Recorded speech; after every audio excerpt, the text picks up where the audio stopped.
Of course, we're covering the breaking news where Elon Musk is saying the reason why the Epstein files weren't released is because Donald Trump is all over the Epstein files. And I don't know if that's true or not, but I certainly suspected that that could be true. So we're covering that breaking news. But Donald Trump is now claiming the reason why Elon Musk is opposing this big, beautiful bill, he says it's motivated by Tesla revenue. That might be true, it might not be true, but here's what Trump had to say about that. All of the things that we're doing, nobody's ever seen anything like it. And, Elon's upset because we took the EV mandate and, which was a lot of money for electric vehicles. And, they're having a hard time, the electric vehicles. And they want us to pay billions of dollars in subsidy. And, Elon knew this from the beginning. He knew it for a long time ago. That's been in there. That's been, I would say, JD, that hasn't changed. That's been right from the beginning. Mr. Secretary, that hasn't changed at all, right from the beginning. But I know that disturbed him. He wanted, and rightfully, he recommended somebody from that he, I guess, knew very well. I'm sure he respected him, but to run NASA. And I didn't think it was appropriate. And he happened to be a Democrat, like totally Democrat. And I say, look, we won. We get certain privileges. And one of the privileges, we don't have to appoint a Democrat. NASA is very important. We have great people. General Kane is going to be picking somebody with our, we'll be checking him out and seeing, but he wanted that person, a certain person, and we said no. And, I can understand why he's upset. So he's probably going to pick a Fox News person to run NASA as the next thing. And what else is hilarious is he always does this, right? Right, JD? That's what we said, right, JD? That's like when during the pandemic, he looked at the people, the doctors over there, right, you could drink this elixir and it'll fix you, right? Absolutely insane. Now, listen, I didn't think that Elon Musk would last 6 months, but I didn't think he'd be accusing Donald Trump being a part of the Epstein files. Yeah. I didn't think that was going to happen. Maybe that leaked, and that's how he got that black eye for real. The security got him before he got on the camera. I don't buy the idea that Elon Musk told his kid to punch him in the face. That's not true. It was somebody within the Trump administration. We know that took place. And again, this press conference happened earlier today before Elon Musk decided to go on a tear. And we're also learning that Elon Musk just unfollowed Stephen Miller. He's also unfollowing others within the White House on X. This is going to get dirty, and it's going to get worse by the second. You know what this is, Brian? This is two children fighting. So I have two sons. Yeah. They're older now, right? You've met them. But when they were little kids, like 12 or 13, they would fight and call each other names, and then it would get physical. And they're like two little children fighting now on the social media. So I'm glad you brought that up, though, because there was a part in this press conference where Donald Trump was talking about Ukraine, and he was talking about the war, and he compared it to a hockey fight. There are innocent women and children that are being murdered, and Donald Trump is comparing the war in Ukraine and thousands of innocent lives lost to a hockey fight where someone gets 5 minutes in the penalty box for fighting. This is what an imbecile our president is. And going back to Elon Musk, now Trump is saying that Musk, quote, misses this place. I don't think that's how Elon Musk is feeling based on the fact that he just accused you of basically being a pedophile. But listen to this. This is Trump saying that Musk already misses this place. Should people not take him seriously about spending now? Are you saying this is all sour grapes? No, he worked hard and he did a good job. And I'll be honest, I think he misses the place. I think he got out there and all of a sudden he wasn't in this beautiful Oval Office, and he's got nice offices too.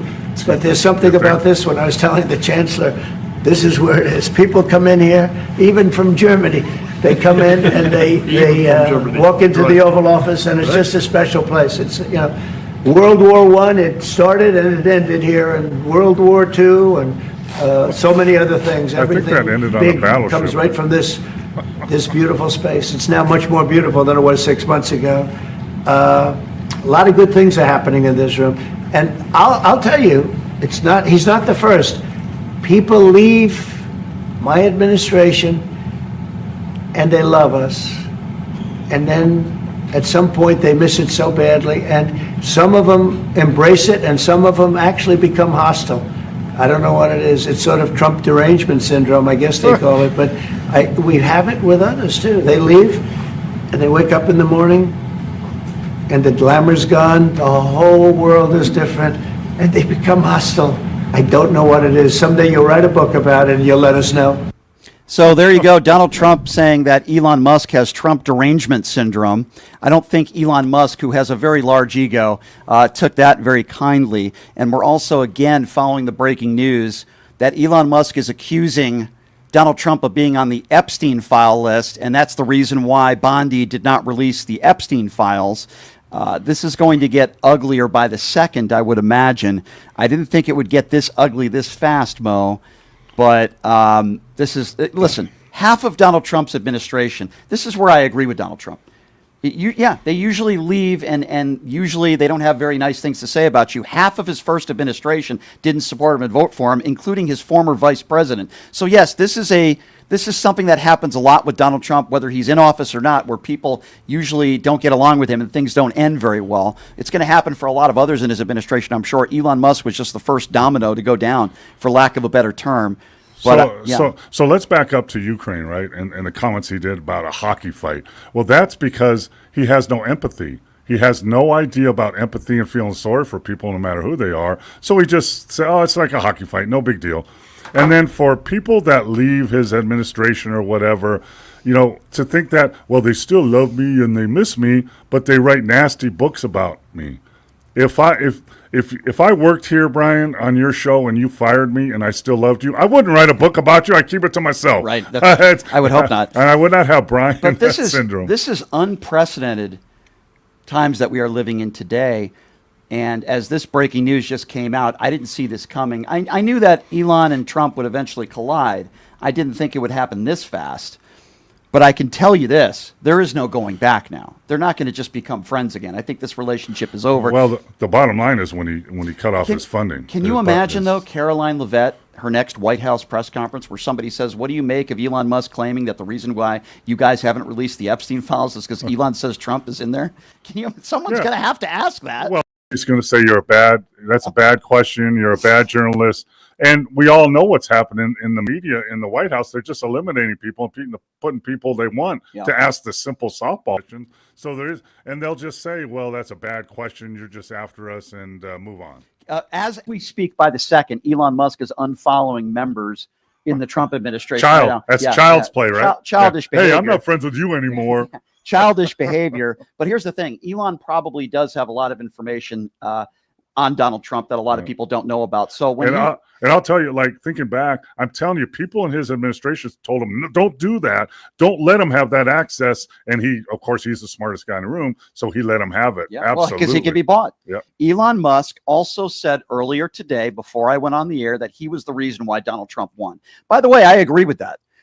If Elon Musk doesn't put $400 million into Trump's campaign, I would say Kamala Harris probably would have won. I think that's a fair opinion. We won't know that for sure. So he's not only saying, I'm the reason why you won and you're very ungrateful. Now he's saying that you're a pedophile. Because let's be honest here. When you say you're in the Epstein files, that's a nice way of saying you are a pedophile and you've sodomized young girls, right? Yeah. Am I right? Is that fair? Absolutely. You know what else he's saying?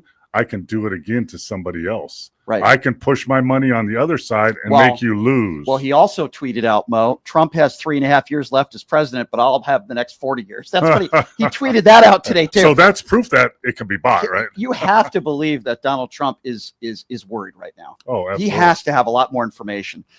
You know what you say when you're a child and you're worried? Yeah. You get all puffed up and you say bravado things. That's what he does. This is crazy.